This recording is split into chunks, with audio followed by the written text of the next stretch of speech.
Something about what is a dimension of culture and how come the number of dimensions in your model has changed? Mm-hmm. Well, a dimension of culture is a way of unpackaging the concept of culture. Culture, of course, is just an imaginary thing. It is a product of our imagination, which is supposed to be useful to understand the world and to be able to predict certain things in society. But as long as culture is, let's say, a holistic concept, it is rather difficult to make any predictions because it involves so much. So what the dimensions are ways of unpackaging this holistic concept of culture into particular parts which have much clearer relationship to phenomena in society. And originally I found 4. The fact that we find more and more is not surprising because more and more people are collecting data and they are reaching areas from which in the beginning we had no information.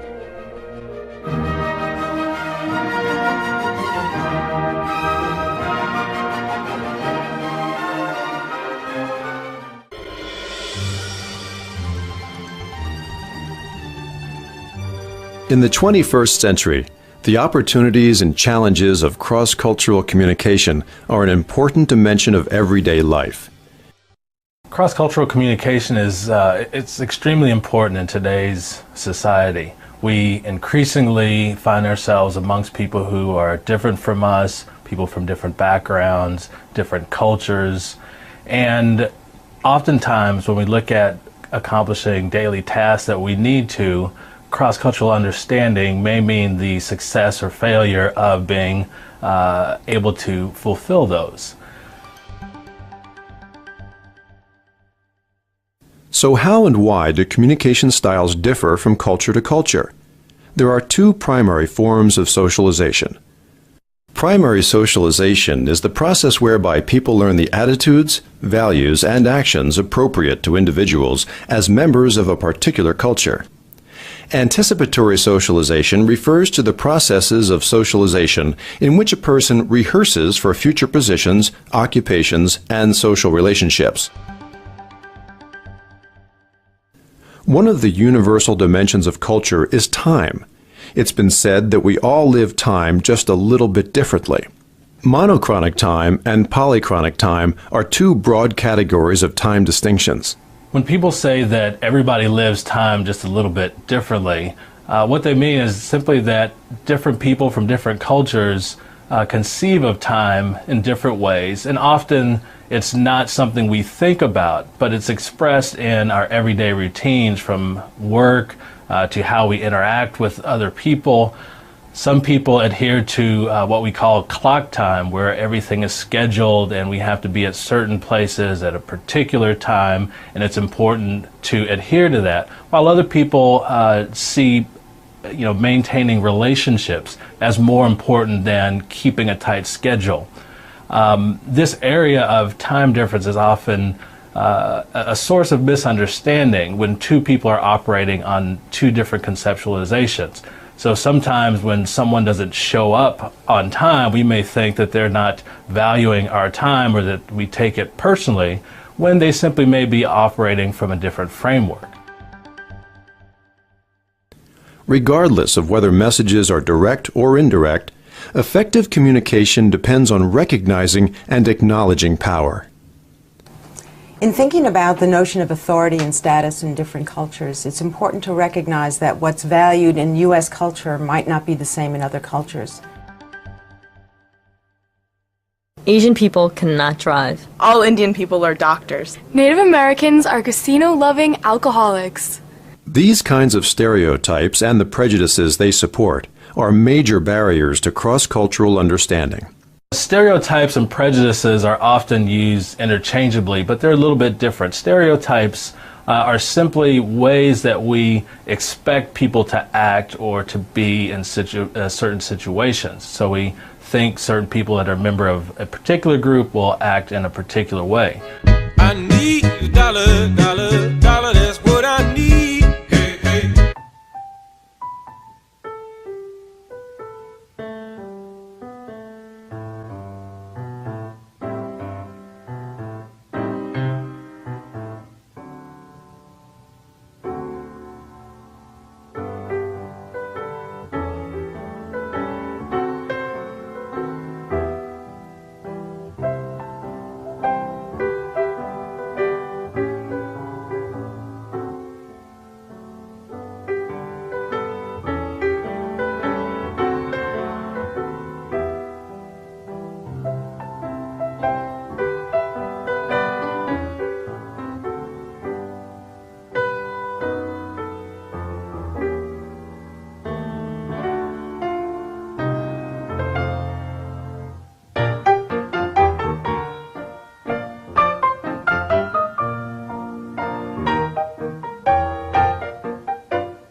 It's a big world, full of difference and diversity.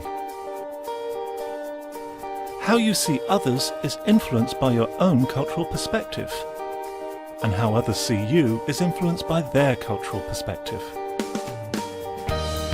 What happens when you speak? Do people from other cultures understand you in the way you intended?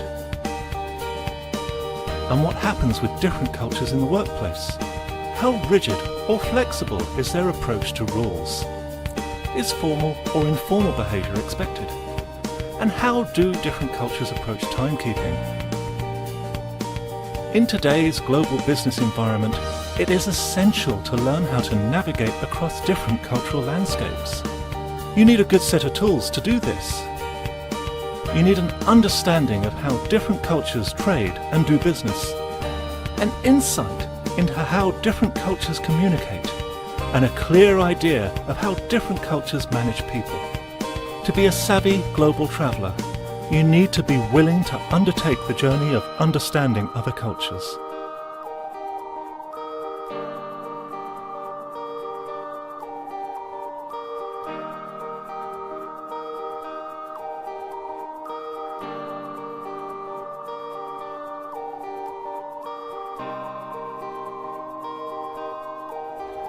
Develop cultural intelligence so you can communicate confidently across cultures. And I can't believe forever it seemed to live out these dreams. When you start to think about taking a chance, you can't give a damn.